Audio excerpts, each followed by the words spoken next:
Hi, everyone, and welcome to this astrological update. So, today I have the lovely Amy Bird and Liz Nagle with me again, the astrologer, the mystic, and the tarot card reader.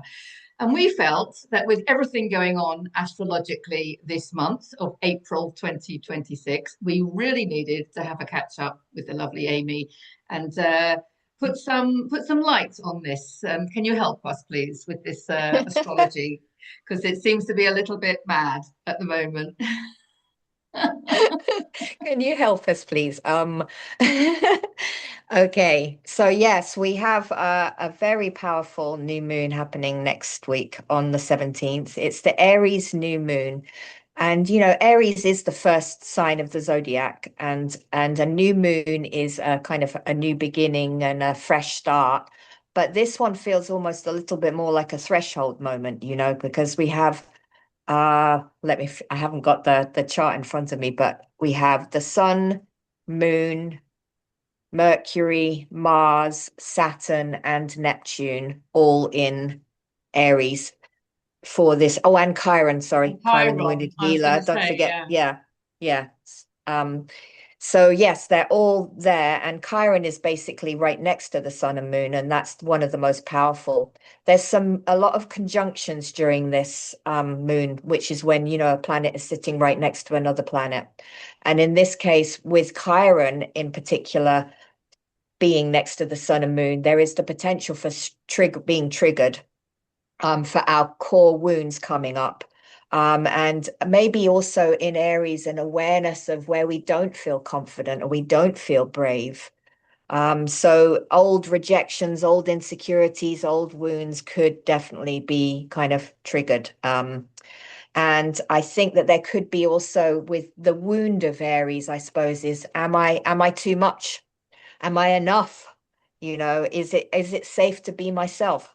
That's the I am of Aries. So there's that aspect of it. So that is a big part of the story.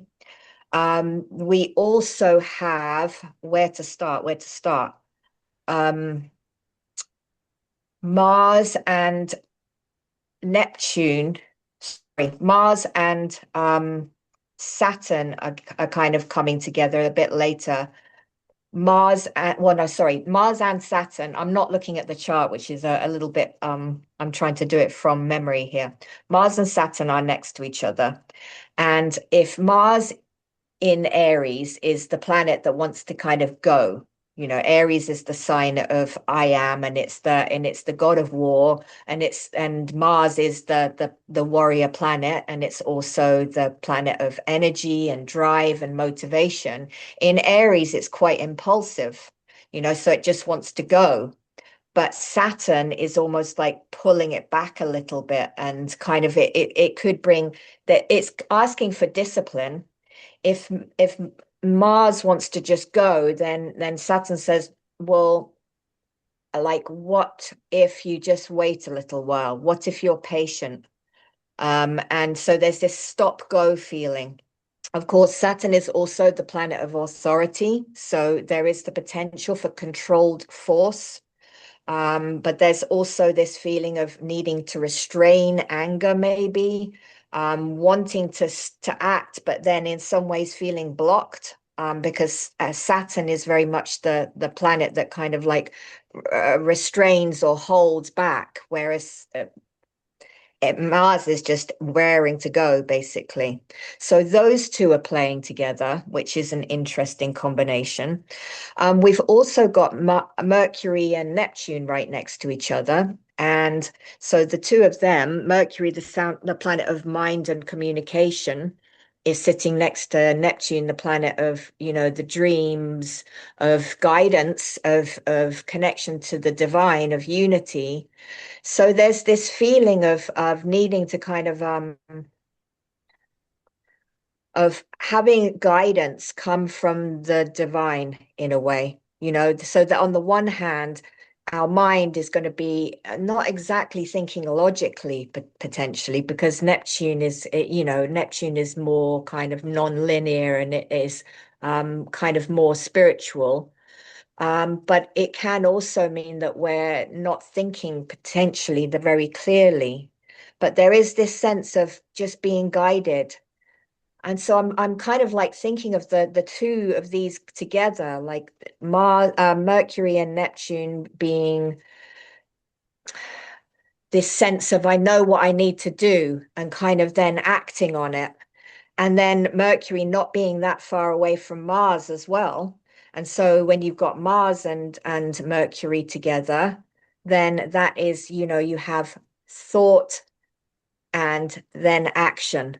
You have very honest, open conversations, very direct. This is all in Aries. Aries is very candid. It doesn't hold back. It acts first, thinks later.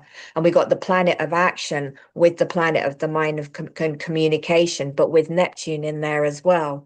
So it's almost like there's a sense of being guided and then making a decision maybe, and then acting on it. So that feels quite powerful. This sense that I just kind of know. I don't know how I know, but I know, and I need to act, or I need to say something, or I need to speak out. So yeah, that's an interesting combination. So there's a lot of like little conjunctions happening in all of this, which is quite powerful. Then we've also got Pluto is aspecting all of these Aries planets, not all of them. It's aspecting Mercury, Mars, Neptune, and Saturn. The interesting thing is that Pluto and Saturn, and that feels like the broader picture here. We had the Pluto-Saturn conjunction of 2020 in January 2020. We know what happened then. It was a big change for the whole world, was kind of sparked at that point. That was the seed. And Saturn and Pluto were in Capricorn at that point. And Capricorn is the planet of authority and control and government and things like that. And there was quite a big degree of control exerted over people at that point. But there's now we have a sextile between Pluto and Saturn. So this is the next major kind of aspect between the two since that seed was formed back then. But they're in very different places now. And very different signs, basically. Pluto is now in Aquarius, which is the planet of the sign of community and brotherhood, sisterhood, and visions for the future and technology. So we are potentially seeing the dark side of technology through all of this. But when it is connected with Saturn, Saturn in Aries is like, how can I take responsibility for myself? And how can I contribute to the world at large? I don't have control over anything else that's going on in this world at the moment, but I do have control over me. And this is Aries. Aries is I am, and Saturn is the planet of responsibility. So we can take personal responsibility for ourselves and what we do in our day to day. It starts with us. And so you may not be able to control what's happening in the world, but you do have control over that. And then what you do has a ripple out effect.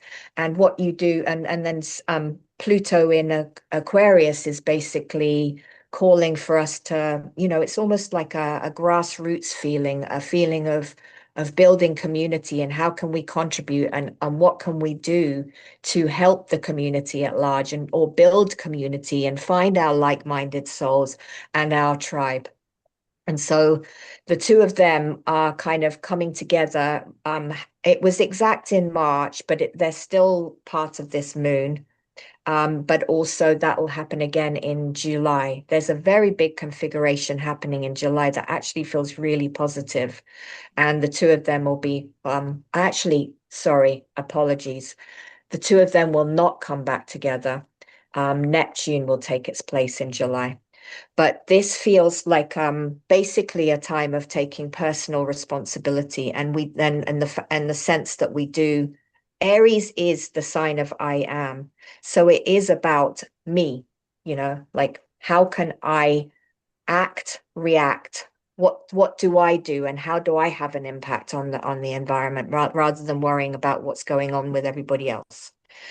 So Yeah, I think that this new moon in general just has a feeling of kind of a momentum. It's calling for us not to overthink, to follow our guidance. That's the Neptune part, to act Mars, and yeah, but also to take responsibility and I guess Saturn in Aries is also calling and connected with Mars is also calling for us to kind of be patient and think about what are we building? What are we ultimately called to build in the long term? And what does this new moon spark in the general? What is it kind of what in the long term is it going to bring in? And the fact that Pluto is helping all of this out, Pluto is a very positive force, and it is about choices. What choices do we make? And then Saturn in Aries is also very quick karma at the moment, very quick consequences. How you act, Aries is going to there's going to be a very quick turnaround in terms of the consequences that come back to you. So that's a big part of it as well. So I had a look at the Sabian symbol for this new moon, and it is a very interesting one. I've made a few notes on this one. It's a large audience confronts the performer who disappointed its expectations. A large audience confronts the performer who disappointed its expectations. So there is obviously someone up on stage who has not done what everybody thought they were going to do. Really? But yeah, and what Dane Rudhyar says about it is the necessity for mature preparation and self-criticism. So great hopes, excited expectations that cannot be sustained. And so the issue, I guess, if you bring it back to us, the issue is how to handle this situation. It's and this is a recurring situation in the life of an individual. And the interesting thing about what he wrote here is the individual is not alone. Um, for in a sense, mankind as a whole will be affected. What is needed is a sense of responsibility for one's actions, for what one's actions will produce in people who have been made to expect significant results. So it's about managing expectations and also looking at yourself and seeing what does work and what didn't work. Why didn't this work out, basically, and face the reality. So it's interesting how this is just an Aries symbol, but it seems to pull in the Saturn bit about responsibility as well. So that feels significant for this moon. The other thing that feels significant is that we also have Juno, the asteroid and goddess of long-term committed relationship, long-term relationships in general, and contracts, whether they be romantic or otherwise. What we have bound ourselves to. I think Juno was kind of bound to Jupiter, wasn't he? It was Zeus. So she was the long-suffering wife of Jupiter. And so then we have Pluto, which is the planet of transformation and power dynamics and psychological insights and kind of deep, irreversible change. Both of them are connecting together. So it could mean that relationships either deepen or they break. A kind of a more of awareness of power imbalances within our relationships, but also commitments could be Pluto reborn on more emotionally honest terms, because Pluto asks for us to be emotionally honest, to really look underneath the surface of things and face the truth of the matter. And then this is all happening in Aquarius, which is basically all around freedom, freedom within connection, non-traditional kind of connections. How can we do this our way and like not the traditional I don't know, white picket fence situation, or I feel that everybody's got their own way of being in relationship, and it's potentially about finding out what that means to us rather than what you think a relationship is supposed to look like, and kind of like find alternative ways. So there is a sense of choices being made that reshape relationships and commitments at a very deep level. So this is an interesting moon, and Aries is an interesting sign. And I will just finish it up just by saying, yes, Aries is the god of war, but Aries is also the starter, the one that ignites the fire, the one that gives us the courage, the bravery to be the pioneer, to go into places we've never been before. And I feel very strongly with Saturn and Neptune being in Aries that we do have a new world beginning here, and the Aries, this is almost like the steps into the unknown, and what does that mean? And I guess that's why Saturn's involved. Saturn is like that slight bit of caution and a bit of fear and a bit of resistance, maybe. And like, watch and see what you're doing before you act. And in a way, Saturn and Mars is quite handy, even though Saturn and Mars could also be kind of controlled force. It can also be watch what you do, watch and don't act without being aware of the consequences of those actions. So yes, so there we go. Apologies for like being a bit all over the place, but I'm not where I usually am, and I don't have it. I do not have the chart in front of me. So here we go.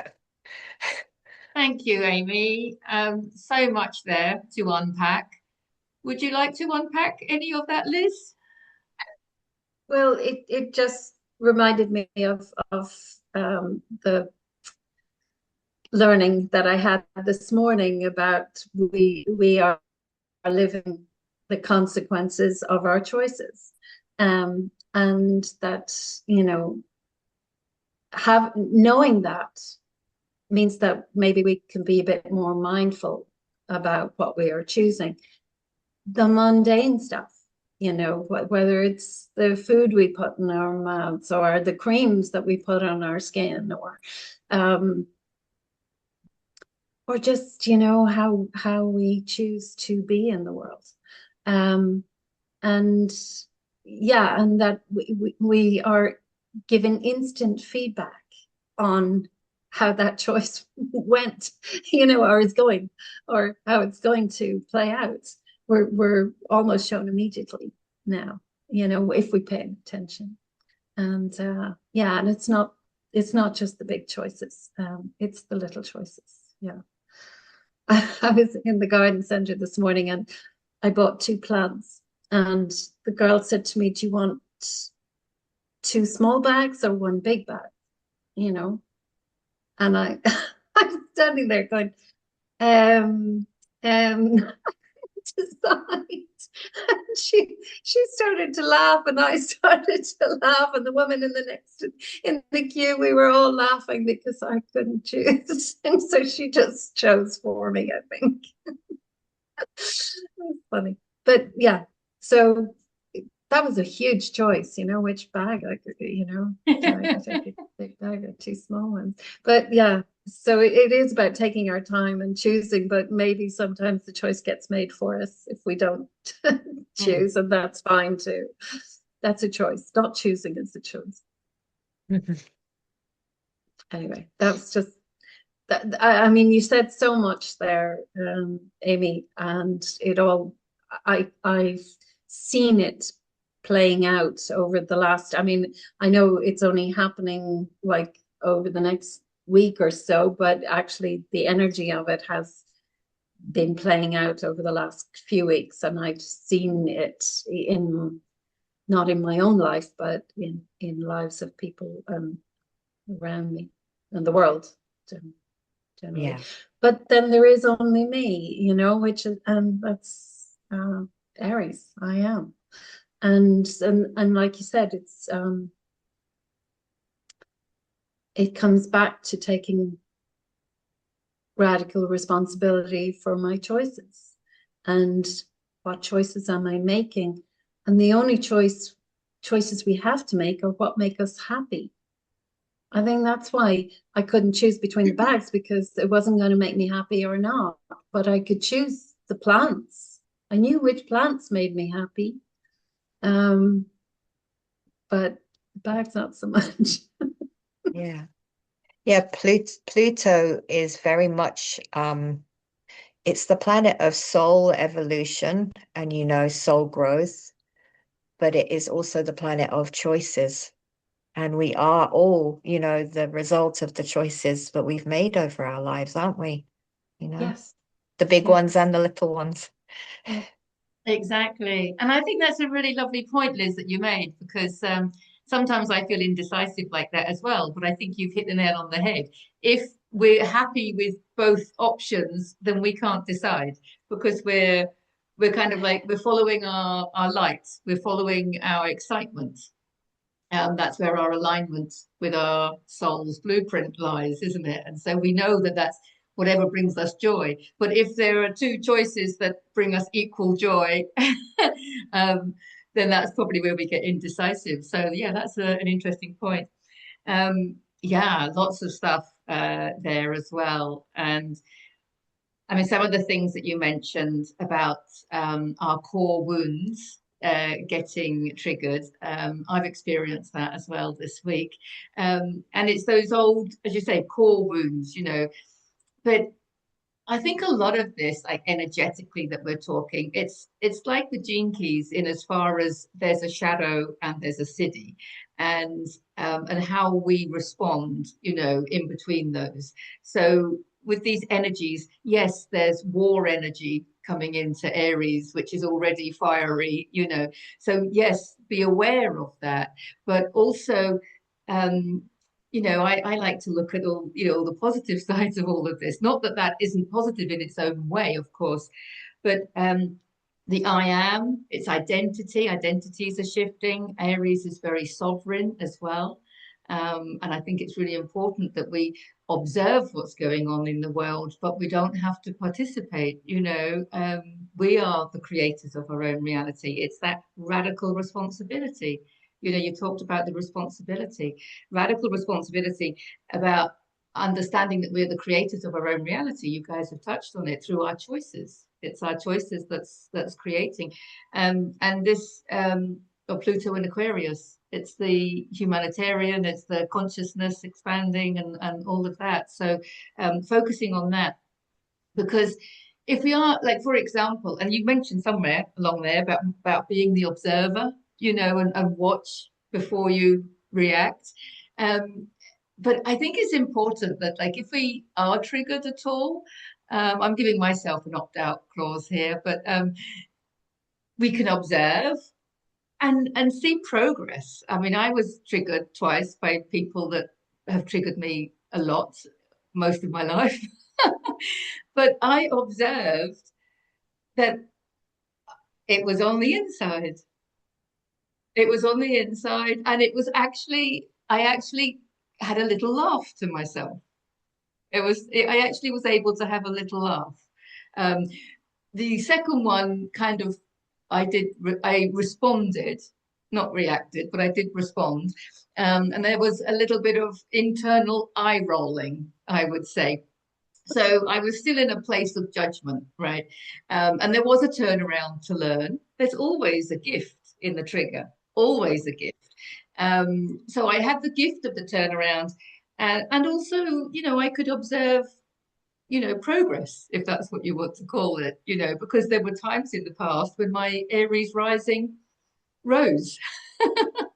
So, and it didn't. So I was like, oh, well done. So I think it's really good to have the heads up on all of this, and to just to observe it and let yourself off the hook if you start behaving in a way that Aries is expecting you to behave. So no, it's all good. Shall we see what tarot wisdom is coming through at this time? Oh, one wanted to come out as soon as I started shuffling. So we'll see what happens. I did actually do a video when we came into Aries about the Emperor. So check that out on my channel. And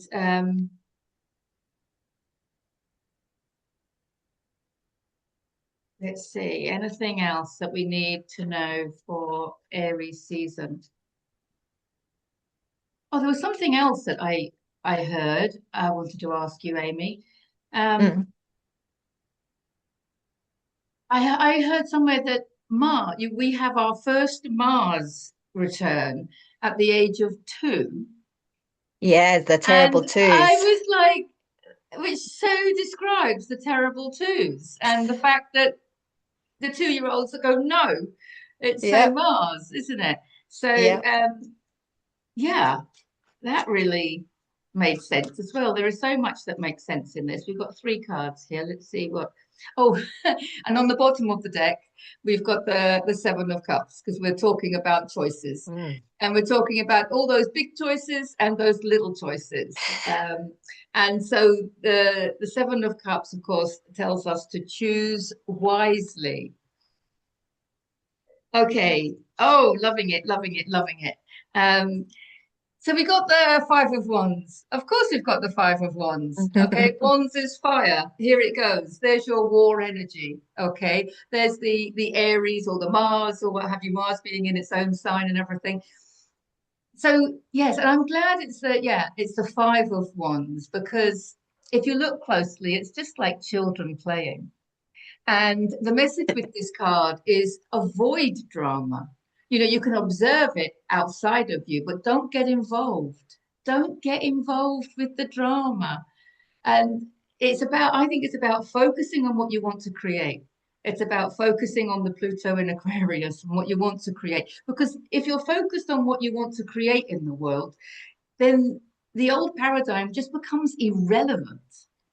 And that doesn't mean that we're bypassing or putting our head in the sand. We can see it. Look, it's right here. We can see it, right? We're not pretending it doesn't exist, but we're aware at this level now that if we put our energy, if we pay attention, then we're investing in it and we're giving it energy. So we can observe this, from a place of neutrality.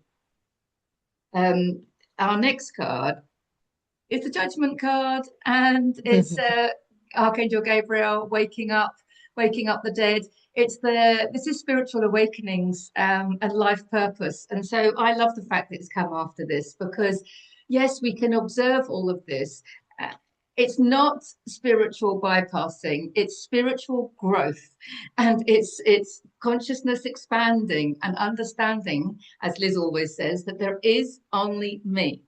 And everything outside of me is a reflection of a part of me. So if we are triggered by this conflict that we are witnessing or this drama, if it triggers us, it's because it's a vibrational match to something within us. So there'll be some conflict within us. Yes, Liz. You wanted to say something. Yes. You put your finger up. It's okay. Please. Yeah, I just want to say that if we look at that scene of the 5 of Wands and the kids playing with sticks, I mean, it's actually quite harmless. But if fear puts a story on it that, oh my God, what if they swap the sticks for swords or bombs or whatever, fear gets in and makes a big story of it, makes more of it than it is. That's our choice. That's the 7 of Cups. We can choose what story we want to put to it. And I would say don't put any story on it. Just it is what it is. That's it. And I'm reacting as I'm reacting. And, that's my responsibility to figure out what fears in me are being triggered. And not project them onto the scene in front of me. The scene is what it is. That's it. Thank you. Yes, definitely. And to do it from that place of neutrality, which of course isn't lacking in compassion. It's full of compassion because love and compassion is our innate being anyway. This spiritual awakening here is about understanding because judgment it's that Paul Selig quote, isn't it? You know, you put someone in the darkness and they will take you there. So if you judge this as being wrong, or like Liz says, you have a story around it or fear around it, that's your judgment. And if you judge it as being wrong or fearful, then it will take you there. That's what it says, you know. Whoever you put in the darkness will take you there. And it's not like, I don't know, I keep saying it's not bypassing, because a lot of people go, oh, the love and light brigade. Well, I'm sorry, we are light beings. And if you look at Dr. David Hawkins' map of consciousness, love is a state of being. And if you're living in that state of being, then everything around you will be a vibrational match to that state of being. So, there's no bypassing going on there. It's just that if you're living in that state of fear that Liz was referring to, then everything in your life will be resonating at that frequency. So it is about waking up to how we are the creators of our own reality, because this is the life purpose card, and that's what we came here to do. We came here to have this spiritual journey. We came here to have this awakening of our consciousness. And we do it through all these twists and turns, and we do it through the suffering. And then we do it through observing suffering, and we do it from going within and understanding. And the last card, we've got the Three of Pentacles. I mean, I love the Three of Pentacles. The Three of Pentacles is an achievement. It's a sign that you're going to be rewarded for your achievements, and for your hard work. And if it's come on the heels of this, so I'm going to say it's like the inner work. For doing this inner work, you will be rewarded, like I've just said. You know, if you choose if you choose the things that are going to raise your frequency, choose the things that you want to create, spend your time, money, and energy and resources on what you want your world to be like, and not on what you're observing the world being like. Because the truth is that we've all got a different world going on. There isn't just one world. We're all creating our own holographic projection. So if you go and start focusing on this, you're just going to amplify it even more. So it's about focusing on what you want in your world. Amy. Is that Three of Pentacles one? Oh, you've gone quiet. I got a sense as well that it's. Have I? Oh, you're back. Am I You're correct? back. You're back. Okay. Is the Three of Pentacles also kind of, I've got a sense of people coming together and kind of building something that can withstand the test of time, a bit like the Saturn business. Yeah. Well, exactly. It's definitely a card of collaboration. The threes are cards of collaboration. They're working together on this. I always think of this is probably my interpretation, but I always think of this something to do with studying going on. I think they're coming together and they're learning something together as well. But there's definitely collaboration going on, and they're building something for their future. They're not focused on the old paradigm. They are creating what they want to create, which is, you know, maybe places of learning, places of healing. I don't know. But yes, definitely there's collaboration there, and working together, which is what Aquarius, of course, is all about, with the humanitarian side, and finding other people that want to, you know, just create the world as well. I mean, we've all got our own version of heaven on earth, haven't we? But we've also got big overlaps in what we want in our heaven on earth. So it's about finding your tribe that want the same things as you, and literally just do them. I mean, just do them. And it's like, I think we touched on it before about just following your joy, just doing what makes you feel good. Because I mean, it's not selfish or anything. From a quantum perspective, doing what lights you up is actually, that is you resonating with what your soul wants you to do. And you have a plan, you have a blueprint for this lifetime. And when you do what's in that plan, it's exciting and it expands you and you light up with it. And the reason that we do that is so that you will do more of it. And of course, we all got pushed down, didn't we? It's just like, no, you can do that on a Sunday afternoon if you have time. You've got to go to work Monday to Friday. I mean, that's really the old paradigm, isn't it? Now, the reason that you're so excited about certain things is because you're meant to be doing them. And also, if you want a little bit of proof about that, have a look at the people around you, because other people aren't excited about what you're excited about. So then ask yourself the question, why are you excited to do whatever it might be? Why are you guys so excited to paint pictures? And me, I'm so excited to hold up tarot cards. There's a reason, isn't there? I mean, you guys can read tarot and I can paint a picture, but it wouldn't have that same energy behind it, that same fire in the belly behind it. So I think definitely this Aries season, it's definitely about following that fire in the belly to produce the new, rather than focusing on the old paradigm, because this old paradigm is just going to fade away. A lot of people they're wanting to solve this or resolve it in some way, but if you lower your frequency to this, you're not going to be able to find a solution. Liz. Oh, Amy. Oh. You Liz, go, go, Liz. Okay. Liz.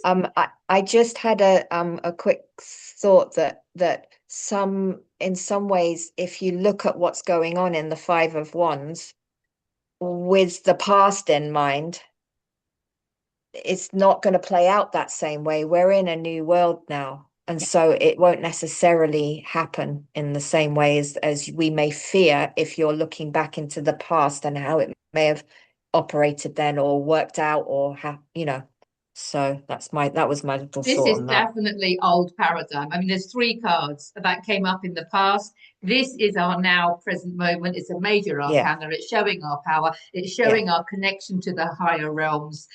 It's beautiful, isn't it? And this is beautiful because the Three of Pentacles, threes are small creations, but they are massive stepping stones for the next one and the next one. So this is actually the perfect card to come. It's a perfect. I've got truth bumps all over me now because it's just a beautiful, Sorry, Liz. Yeah. No, I actually was going to say this almost the same thing as Amy.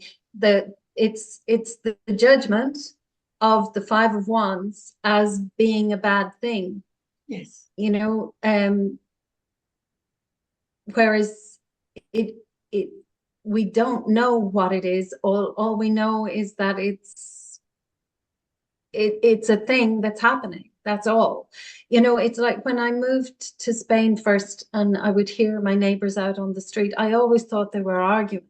I always thought everybody was arguing. And I thought, oh my gosh, this is terrible. Everybody's always shouting at each other. And, and then I would hear them laugh and hug each other and, and say goodbye. It's just, I didn't understand. I didn't understand the language. I didn't understand the culture. And now I just assume that everybody is laughing and are just having a conversation. And, maybe they're rowing. I don't know. I don't know. I don't know by just looking at a situation or hearing it. Even if I did understand the language, I don't know the story behind it. Because I don't need to. Oh, you know what? Sometimes these people don't even know the story behind why they're fighting. Exactly. I mean, and that's so typical, isn't it? And that's the judgment. What you judge judges you. If you damn something, it damns you back. So just looking at a thing, seeing it for what it actually is just an experience or a vision or an illusion. It just is there. That's it. And I don't have a story and I don't have a judgment about it. And then, then life, it will turn out into whatever it's going to turn out into. And that's the collaboration. That's where we're, what just happens naturally out of the Five of Wands. out of the conflict or whatever it is. Maybe it's a game, maybe it's conflict, maybe it's a teaching, maybe it's a learning, you know. I mentioned little Punch the monkey earlier before we came on, and you know, he in the beginning he got punched around by the other monkeys, and he got dragged around, and he get, you know, and every now and then he gets a slap. They all do, you know, all the younger monkeys get slapped because that's what how they learn the etiquette of negotiate the relationships within their society. And you know, that we so there are so many different levels to conflict that we can't pretend to know what they all are, except our own conflicts within us. Yeah. I mean, and also, would you rather, you know, face this, or would you rather face this? And also, if we're going to look at, because we're going past, present, future here, and of course we know that there's only the now moment. So if you're going to look at it from a personal level, right? Because everyone's their own being, right? Creating their own reality. It would be more like this in the now moment.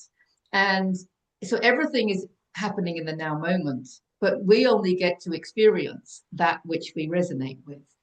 So this is going on. And if you resonate at that frequency, you can experience that.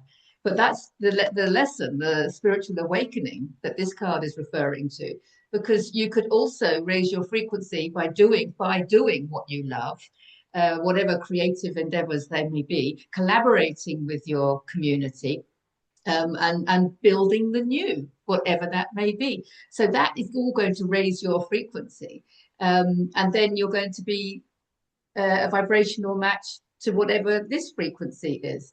So really, it's your frequency is going to determine your experience. It's as simple as that. So choose your frequency, but choose your experience.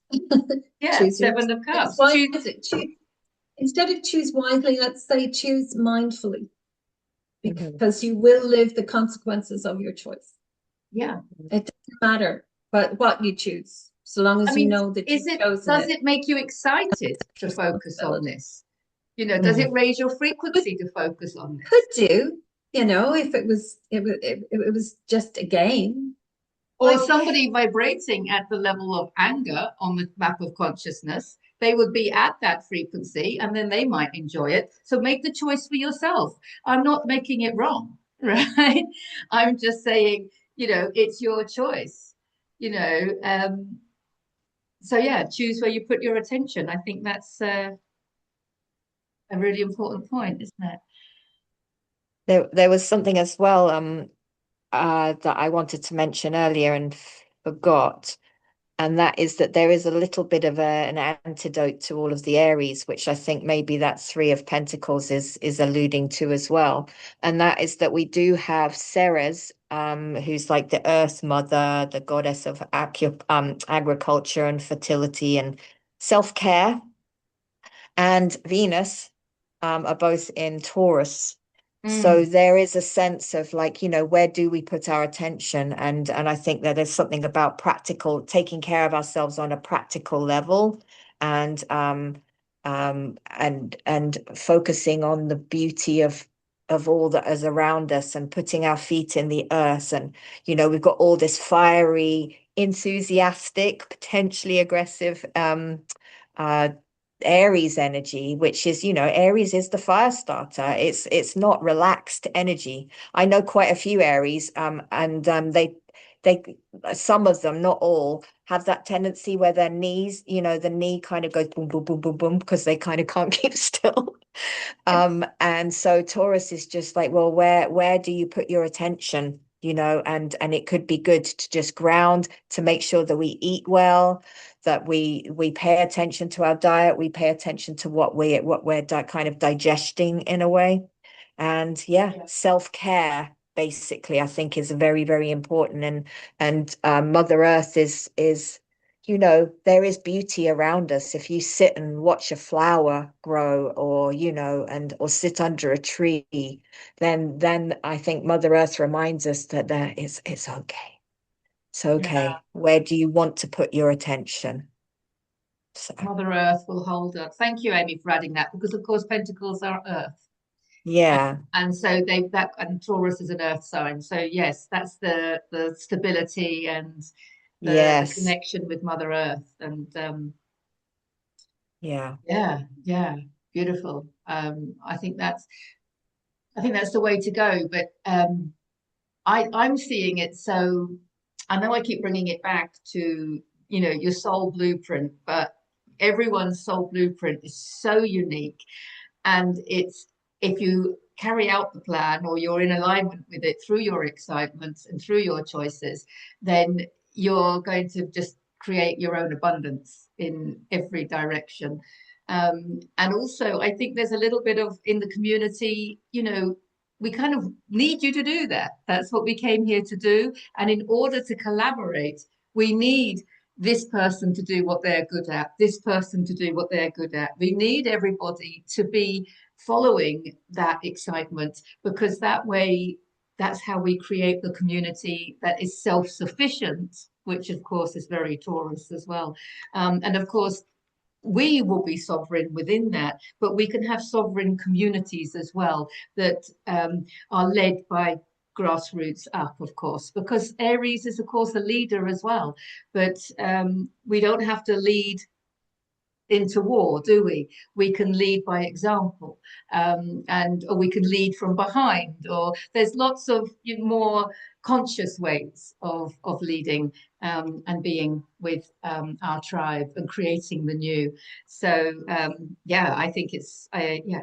I think it's really positive. I think it's an opportunity for us all to just take another pioneering step, because we are in a very pioneering era at this time. I mean, let's be honest, we were not prepared for this, were we? And when we were at school. No one suggested to me to be a card reader, a tarot card reader, when I was at school. Really? So it's a very pioneering time. And I think it's important that we all find our place in that. And you know, I don't think it's there.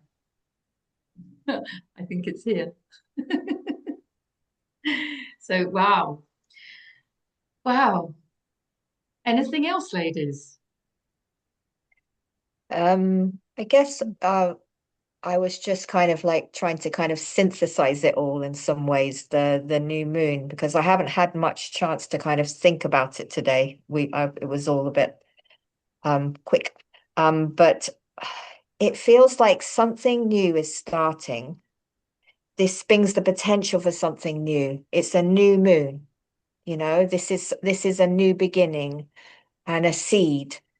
But with this Neptune Mercury thing, it's like you may not understand it, but just follow the guidance, follow the impulse, and don't overthink it. And Aries doesn't overthink anyway. It's very much like act first, think later anyway. So it's kind of like step forward and then adjust. You know, we've got like instinct and impulse of Aries, and the intuition and guidance of Neptune, and the discipline and commitment of and caution of Saturn. And then Pluto is helping the whole thing, and it's in its kind of transformation and soul growth, and this kind of like stepping into the new world and community, and yeah. So it does feel like a very powerful new moon. But there's this sense is the new path will show its way. Um, and we may not understand it, but just go with it. Yeah, and I think, and trust, because you know, Trust. we're often told not to be impulsive, and you know, we don't want to be impulsive because we've learned not to react. We want to respond from a place of neutrality. But on the other hand, if if our impulsiveness is coming from, you know, an aligned Aries energy, and the responsibility from Saturn is there as well, um, and the And flowing, the Neptune and its flowing intuition, you And know, the courage basically, of Aries as well. Courage. So I would say trust, right? So maybe it's a time for us to be impulsive and to trust that that's taking us where we need to go. Yes. I mean, with all those planets in Aries, you have to be a bit impulsive, I think, at this point. Well, we're riding the fire horse, you know. Yes. We didn't Yeah. even add We the just fire the horse horse is into it. taking us. We just have to hold on. Wow. Wow. I find it Yes. also exciting though, but Yeah, it is. It is exciting. And we don't, yeah, we just don't know where it's going. And that's okay. That's okay. yeah. I mean, we can't have imagined. I mean, we could never have imagined in our human mind to fathom where we are now. I mean, the way my life is now, I could never have dreamt of that. So I'm aware that wherever my life is going is also going to be something that I cannot even dream about now.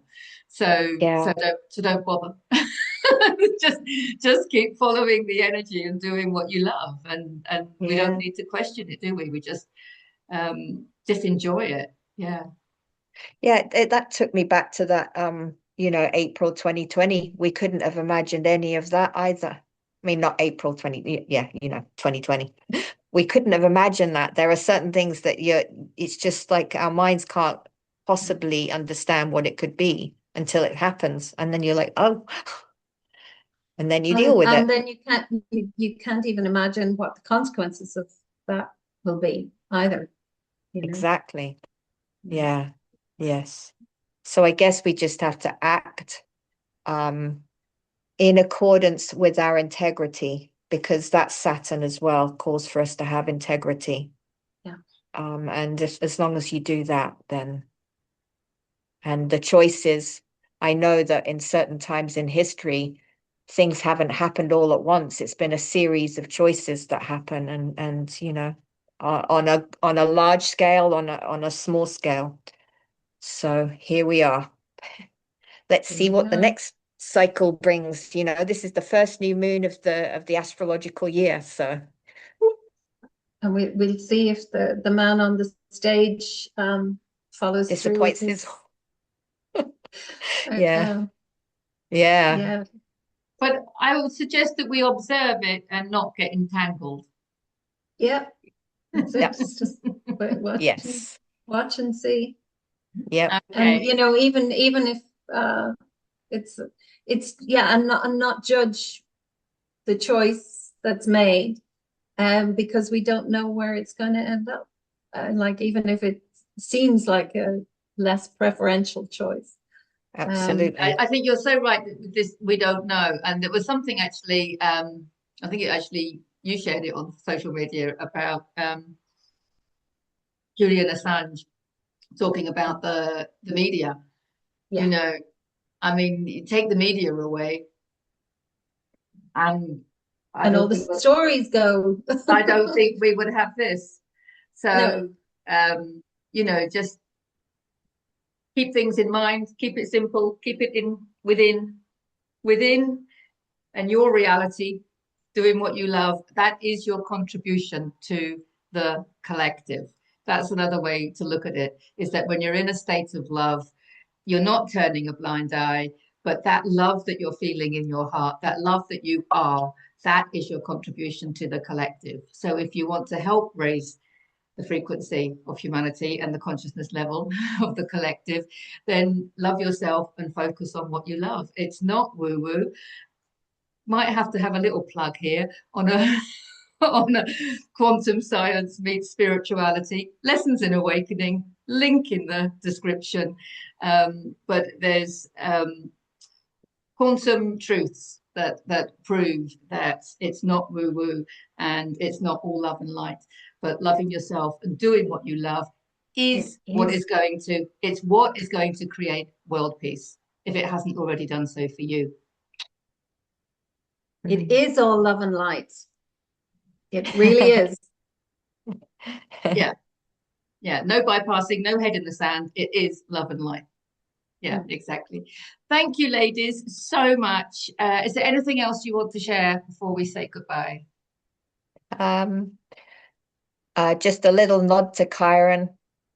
I guess we're being called to heal our shit some level. And yeah, and be friends with the triggers, I suppose. Yeah. And Find the and gift in them. I find the gift in them, exactly. And also just like I think embrace that Ceres and Venus energy as well, because it is just, just the earth has so much to offer us, really. And it is our friend and can bring moments of calm when Aries is maybe getting a little out of control. Yeah, and it's definitely a time for self-care as well. Yeah, Self-care, taking exactly. time out, a bit of solitude, silence, and stillness Yep. is And the all smelling to the do. roses, literally. Exactly. Exactly. Thank you so much, Amy, for connecting with us today, over the pond as you are, and finding the time in your busy schedule. Thank you so much. We love you so much.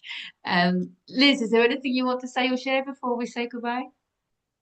Well, no, I think what Amy said just summed it up beautifully. Yeah, thank you. It was beautiful. In which case, I'm going to thank you as well, Liz. Thank you for being there with your words of wisdom, as always.